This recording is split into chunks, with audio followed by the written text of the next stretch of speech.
रात हो गई है, क्या कहिएगा मनोज जी? जब तक सजा न मिले एक एक महिलाओं की पीड़ा का हेडलाइन मैनेजमेंट पे नहीं जाऊंगा कि सॉफ्ट कॉरिडोर दे करके अरेस्ट को खबर बनाना और बाद में दबाने की कोशिश करना। हमने देखा है ना इनका कार्यशैली। अभी ब्रजभूषण शरण सिंह जी के बेटे के कॉन्वॉय में दो की मौत हुई, कह रहे ड्राइवर जिम्मेवारी लेगा। इन पे हमें भरोसा नहीं है। जब तक मुकम्मल सजा का इंतजाम ना हो तब तक नहीं मानेंगे। प्रधानमंत्री मोदी कन्याकुमारी में 48 घंटे के लिए ध्यान में चले गए। हाँ, हमने विजुअल्स देखे, मतलब 8-10 कैमरा तो मिनिमम लेके गए होंगे। हम हाथ जोड़ के कहते रहे कि प्रधानमंत्री जी ध्यान की तो आपको आवश्यकता है, बेहद आवश्यकता है, क्योंकि जो व्यक्ति भैंस मंगलसूत्र से मुजरा तक बोल चुका उसको ध्यान की आवश्यकता है, लेकिन कैमरा मुखी ध्यान व्यवधान उत्पन्न करता है। मैं तो अब लेकिन ये मानता हूं बीते 10-12 वर्षों में उनको देखते हुए कि कुछ बहुत ही जरूरी कार्य को छोड़ करके प्रधानमंत्री जी मूलतः कैमरा मुखी है और कैमरा के अधीन है। ये कौन सा ध्यान है? ये ध्यान के नाम पर परमात्मा के साथ भी मैं समझता हूं कि एक तरह से खेल खेल रहे हैं। उचित नहीं है सर।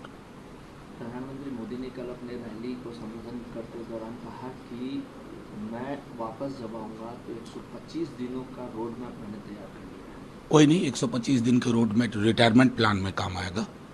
और अगर कोई एक आध अच्छी चीज जो कि हमने 10 वर्षों में ना देखी हो तो जो नए प्राइम मिनिस्टर बने उनको वो सूची सौंप दीजिएगा, हम उस पर गंभीरतापूर्वक विचार करेंगे। हम विपक्ष को खारिज नहीं करेंगे। अगर आपकी पार्टी विपक्ष में हो तो उसके साथ भी संवाद करेंगे, आपकी तरह नहीं कि माई वे और हाईवे ना।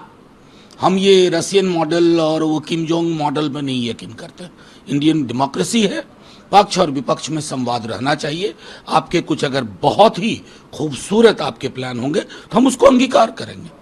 मल्लिकार्जुन खड़गे ने कहा है कि प्रधानमंत्री मोदी ने इस चुनाव में कांग्रेस को बहुत कोसा है, प्रचार थम गया है, अब विदाई की बात है। नहीं, मैं सीधी कहता हूं, उन्होंने तो गिनती करके बताया कितनी बार। अच्छा, मैं आप लोगों से ईमानदारी से पूछता हूं, कभी आपने प्रधानमंत्री जी को अपने मैनिफेस्टो पे बोलते देखा? नड्डा जी को, अमित शाह जी को कभी नहीं। यहां आए तो तेजस्वी जी को गाली दिए। क्यों गाली दिए? क्योंकि तेजस्वी जी ने नौकरी को लेकर के एक पूरा का पूरा संदेश नैरेटिव भेज दिया। महिला सबलीकरण 1 लाख रुपए हर वर्ष वो दे दिया।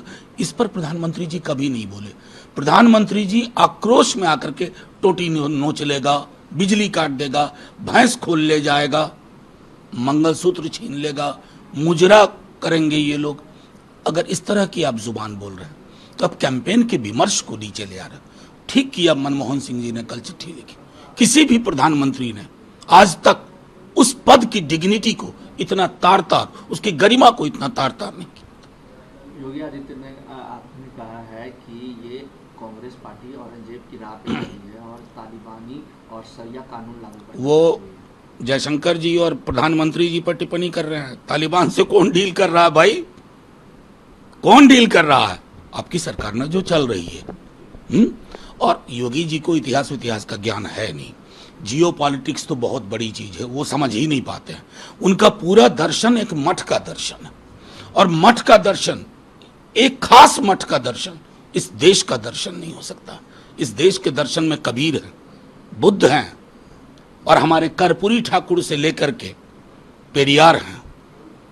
उस दर्शन को समझ ही नहीं पाएंगे। उनसे मैं अपेक्षा भी नहीं करता हूं, बल्कि उनके लिए शुभकामना है, क्योंकि उनको मठ वापस भेजने की पूरी तैयारी हो चुकी है। कल अंतिम 7वें चरण का मतदान होना है, क्या लगता है मतदाताओं को क्या अपील कीजिएगा? देखिए, मैं आपको सीधी सी बात कह रहा हूं कि मतदाता खुल के आए अपने रोजगार के लिए। बिहार के चूंकि मैं बैठा हुआ हूं, तेजस्वी जी ने लंबी लकीर खींची है, उस लकीर को मजबूत करिए। वो लकीर मजबूत होगी तो दिल्ली तक जाएगी। फिर नौकरी, बार बार नौकरी के लिए कहना नहीं पड़ेगा। अभी तो गांव तक नौकरी पहुंची है, घर घर नौकरी पहुंचेगी। महिलाओं को बिना किंतु परंतु के 1 लाख रुपए, सिलेंडर 500 रुपए, ये रिलीफ इस देश को जरूरी है। बिहार में यही चलेगा, चाहे बक्सर हो, काराकाट हो, नालंदा हो, सासाराम हो, पटना साहिब हो, पाटलिपुत्रा हो, और आरा हो, ये जितने भी आप ये क्षेत्र देख रहे हैं, सब जगह, जहानाबाद समेत यही चलेगा। नौकरी मतलब तेजस्वी। खुल के आइए, मतदान करिए, जलपान से पूर्व ही मतदान कर लीजिए, ये हमारी आशा होगी।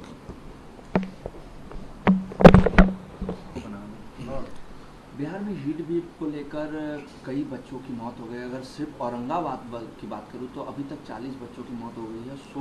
16 लोगों की 2 घंटे में मौत हो गई। देखिए, औरंगाबाद तो बेहद ही पीड़ादायक और दुखदायी है, लेकिन बिहार का कोई जिला ऐसा नहीं है जहां से मौत की खबरें नहीं आ रही है। सरकार एक्नॉलेज नहीं कर रही है। इतना हंगामा हुआ, लोग सड़कों पे आए, बार बार आग्रह किया, आप लोगों ने आवाज उठाई, हम लोगों ने आवाज उठाई, तेजस्वी जी ने बार बार कहा, अपने स्कूल की छुट्टियां की दबाव में, लेकिन शिक्षकों ने क्या बिगाड़ा भाई? 47 डिग्री, 46 डिग्री, 48 डिग्री में शिक्षक को आप क्या काम ले रहे हैं? क्यों आना चाहिए? और मैं नहीं मानता हूं कि ये सिर्फ के पाठक जी का मामला है। अगर सिर्फ उनका मामला है तो मुख्यमंत्री जी कहां हैं? उनके प्रिय मंत्री लोग कहां हैं? कितनी मौतों का और इंतजार करेंगे भाई? इतनी तो संवेदना होनी चाहिए। अगर संवेदना मर गई है तो मुझे आपसे कुछ नहीं पूछना। अगर संवेदना का कुछ भी अंश बचा है, फौरी तौर पर शिक्षकों को भी रिलीफ दीजिए। वो इंसान है, उनके साथ इंसानी व्यवहार करिए। शिक्षकों का भी ये कहना है कि जब बच्चे स्कूल में नहीं आ रहे तो मैं एग्जैक्टली मैं वही बात कह रहा हूं कि एक तो बच्चों तक को आपने, जब बच्चे गिर के बेहोश होने लगे, वो विजुअल्स आई, तब आपने जिसको कहते हैं बहुत रिलक्टेंट निर्णय लिया। शिक्षकों को क्यों प्रताड़ित कर रहे हैं? क्या आप 8-10 दिन के लिए उनको रिलीफ नहीं दे सकते? क्या आप मौत देखना चाहते हैं? या वही जो मैंने कहा कि संवेदनाएं मर गई, और जो आपके लिए आंकड़ा होता है ना, वो किसी घर के लिए चिराग है। आप तो कहेंगे 30, 20, 5 हीट वेव से नहीं हुआ, पहले से बीमारी थी। आप उस तरह की सरकारों में शुमार है जो मौत के आंकड़ों के साथ खेल खेलते हैं। अभी भी आग्रह करता हूं, शिक्षकों के बारे में फैसला बदलें और उनको रिलीफ दें।